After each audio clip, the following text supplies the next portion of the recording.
waxa khadka taleefanka si toos ah ugu jira gudoomiyihii hore ee gobolkaasi Salal Maxamed Muuse Bucul oo ku sugan imiga magaalada Saylac ee gobolkaasi Salal. Gudoomiye maxay tahay horta bal ugu horeyntii ujeedada aad shabakada wala soo xidhiidhay ee aad doonayso inaad ka hadasho? Cabdalle waad mahadsan tahay adiga iyo bahda saxaafadda arinta ugu muhiimsan arrimo badan walow ay iska jiraan dalka ta ugu muhiimsan ee maanta doorbida inaan ka hadlo waxay tahay qadiyada goobaha lixda goobood ee la waran jiray way daldalan yihiin imika laga soo saaray sharciga in la furayo xukuumaddu sharciga ka soo saartay baan rabnaa inaan ka hadalno horta goobahaasi haddaanu taariikhdooda dib u raacno beelaha deegaanadan galbeedku in badan ayay arrimahan ka hadlayeen 2005 ilaa waqtigii 17 erga ayaanu garanaynaa inta deegaan ahaan dadka odayaashii ay ku dacweeyeen in goobahaas la furo wax dheg ah oo loo dhigayna waqtigaas ma jirin daldalaanta iyo kelmadahani waa kelmado lagu qarinayo waxyaalo kale imika ayay runtii soo baxday runtaasoo ah goobahani dad gaara ayay u xidhnaayeen oo awoodooda ku xidhay imikana waa kuwa awoodooda ku furtay qayladhaanta odayaasha iyo salaadiinta iyo duqeyda galbeedka ee arrinkan foolxumada ah ka muujiyay dareenka waa ka dhig loo dhigi lahaa sharci laga soo saaray sharciga ma shalayba la soo saaray waqtigii diyaarka loo ahaa waxaanu leenahay arrimahaasi haddaanu ogaanay cadeynteeda xukuumadda Siiraayo ee arrinka ku dhawaaqdayna fidnada ka dhalata iyo dhibta iman doonta iyada dusha ku qaadan doonta mana ahaan doonta qarannimada Soomaaliland wax u dana waxaas in badan baan ka dignay haddii falkaasi sida ay u sharciyeen ay ugu fuliyeen dhibaatada ka dhacday ee degta ku qaadan doonta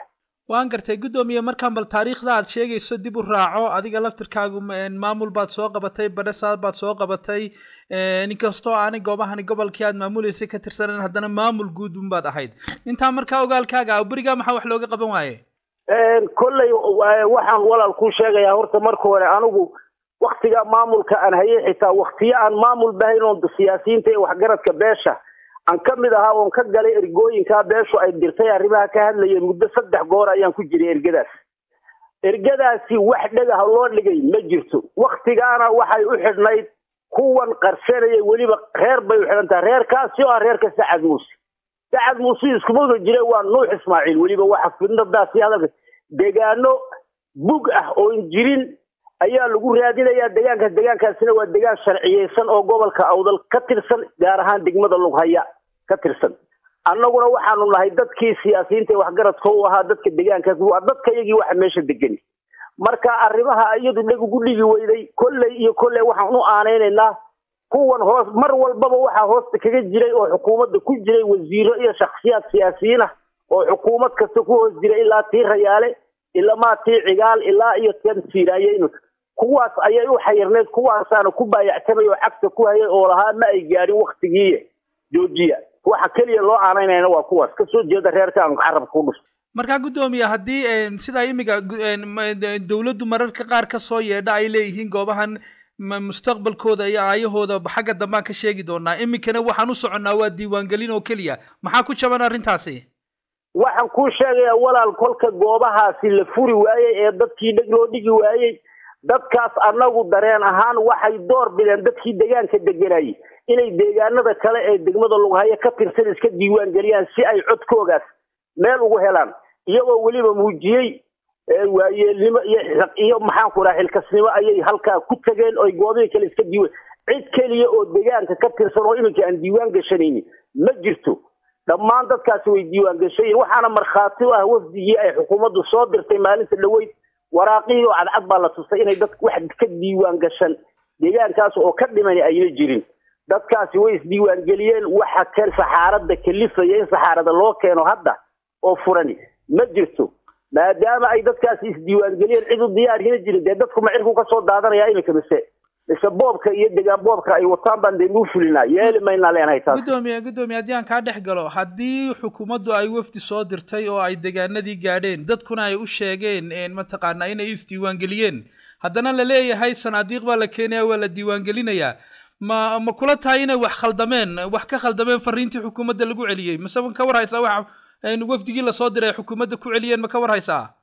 wafdigii la soo diray xukuumadda waxay ku celiyeen waanu haynaa deegaanka way dadka ay wareysteen waxay ka yiraahdeen markhaati bay lahayd iyagu hadday si kale wax u sheegeen iyo hadday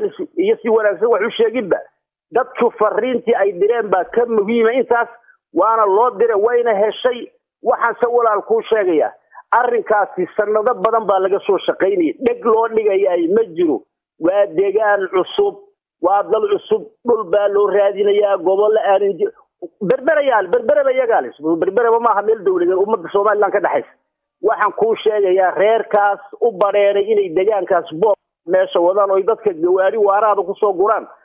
baa xukuumadda Siirayana hostage u haysta afarta wasiir hostage reerka ah baa ku baayactamay si ay kuwa kale wax ugu baayactamay laakiin fariintaas mid cad oo gaadhay baa xukuumadda iyadaana u bareeday go'aankaasina waa go'aan sanada laga soo shaqaynayay haddana waa lagu adkaysanayaa wixii aynu ka yeelan anagu deegaan ahaan dadka galbeedku meel bay iska dhigeen arrinkaas markaa gudoomiye bal markaad waqtigan xaadirka u soo noqoto iminka ma ka warhaysaa goobahaasi xaaladda ay ku sugan yihiin haddana aan kula hadlayaan wada xidhiidhayna duqeydii odayaasha deegaankaasi waxa la sugayaa wax kalaba ma aha waxa la sugayaa waxa ay xukuumaddu ku dhawaaqday ay ku adkaysatay bareerka ah ee reeraysan weliba xukuumaddu waa wax reeraysan waa go'aan reer soo saari weyn wax xukuumaddu soo saartay ma waayo hadday xukuumaddu wax soo saartay ummadda idil ee deegaankee odayaasha ah ee muxtaramkee salaadiinta leh cuqaasha leh waxgarad kale hadalkooga idhigu dhigahay waa waqti kala guura waa waqti lagu baayactamayo waa ka arkayso Siiraayo iminka raggii reerkii ay wada deegaanka ahaayeen habar jecel dhul baantay la degay waa ka iminka iska heshiisay 6 bilood baa ay hadhay waa ka reerkiisii gacanta ku qabsaday si uu deegaankiisa u xalliyo wax Soomaaliland u dan ah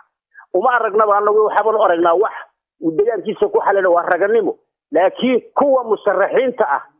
ee madaxweyne rajaynaya sida gudoomiyaha xisbiga kulmiye Muuse Biixi oo kaliya madaxweyne xogeenka Saylici ee haddana arkaya wixii dadkii ay shacbiyadii ay lahaayeen deegaankii galbeedka ka soo jeedaan inay 6 sanduuq oo faaruq oo tahriibi ay dib u keeni doonto codkooda ee ka aamusamna waanu la yaabanaho dheerahan farta ka gelin kuwaana marka deegaankaasi hadda kacdoon baa jira waxana la sugayaa oo kaliya oo saxaaradaasi buurta ka soo dhacdo wax kale oo loo fadhiyay ma jiro gudoomiye hadda arinta ku sii socdo adigan ii sheegay inuu kacdoon jiro ilaa xalay ilaa habeenadan dambe oo dhan waa la arkayaa odayada tale ka hadlaya saxaafadda xukuumaddu waxay ku adkaysanaysaa inay sanaadiiqdaasi iyadu geyso arrintu markaa haddii ay faraha ka baxdo ay nabadii Soomaaliland lagu yaqaanay ay dhan taalanto yaa mas'uuliyadda iskala aad u malaynaysaa walaal waa iska cadahay cidda mas'uuliyadda iskale xukuumadda bilo iyadoo go'aan qaadan baa bilo iyo sanada loo digay markay u fariintani timid hadda wixii meesha ka dhaca xukuumadda Axmed Siiraayo dusha ku qaadanaysa iyo wasiiradiisa ku hoosnaban iyaga dusha ku qaadanaya iyagaana dhibta iskale hadday ka waantooyaan waxa jooji waayeen iyaga dushooda saaran tahay cid kale oo loo aaneynayay ma jiro dadka deegaanku way sheegteen go'aankooga waxaas dagaal baan ka naqaanaa baa leeyahay hadday ka weydo xukuumadda iyada digta ku qaadan wixii dhibaatay halka ka timaad ka siyaasiyiin ahaan gudoomiye ma idinla tahay dadka deegaanka ay abaaruhu waxyeeleeyeen ee diiftoodii ay ka muuqato ee weli barakacu u sii dheer yahay inay geeyaan in la isku dul qabsado arrintooda ma kula tahay horta adiga waxaasi horta wax laga xishoodo oo dadkani dawladnimada iyo qarannimada Soomaaliland dadkani halka ay ka joogaan waa la ogyahay waxa weeyaan dadkaasi wax alla waxay deegaanada caafimaad kuma qabaan biyo kuma qabaan daryeel kale kuma qabaan waxa kaliya ay qadarinayaan waa wixii ay ummaduhu ku heshiiyeen meelaha Soomaaliland ku heshiiyeen in qarannimada la adkeeyo siibaan dheef hadday leedahayna aan waxba ayna dadkaasi ka soo gaarin in alla cid u darag haystaa ma jirto maantana waxa dhici karta oo inka kolkii hantidoodii iyo waxoogii oo dhanba ay ka qatanaayeen haddana in inka loo soo adeegsado xoog kale ma geeyaan dadkaasi waxaas laakiinse waxaanu arkaynaa dad qarannimadii Soomaaliland gaar ugu tagrifalay dadkii intii taasina cawaaqib xumada ay keeni doonto maalin dambe la ogaan doona hadii Ilaahay xalku ugu dambeyntii bal muxuu ku leeyahay adiga gudoomiye ahaan xalka kama dambaysta ah ee meesha yaalay horta kow midi naruuray ahayd waqtigii war haddii meeshaasi ay awdal tahay oo ay lughayo tahay degmadii lughayo codkaasi leeyahay sanaaduuqdaasi hal la keeno waa goormay ahayd taasi waa intayna dadkaasi codba dhicin waqtigii gobolka awdal ee codbixintu ka dhacaysay hadday dhici lahayd oo saxaaradaas arrinka xal laga keeni lahaa kolkaas waxa ku jooga haddase saxaarad la keeno iyo degmo la tiriyo yaa loo tiray dadka imanaya waa kuwa dadkii goobihii degmada lughayo dadka jidida imanaya waxa weeyaan halku wuxuu yahay xukuumaddu waxaas ka waantoodo sanaaduuqda 6 goobood wax la keeni karo iyo wax loo soo dhawaan karo midna maaha iyadaana halka gacanta ku haysta muddada kooban ay sheegayso ay leedahay 2 September bay bilaamaysaa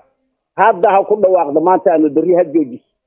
halka kaliya waxa weyn in saxaaradaha la keenay 6 goobood wax diiwaangelin ka dhici aad baad u mahadsan tahay kaasina wuxuu ahaa gudoomiyihii hore ee gobolka Salal Maxamed Muuse Bucul oo ku magac dheer Abuuni oo shabakada khadka taleefanka kula soo xidhiidhay aad baad u mahadsan tahay gudoomiye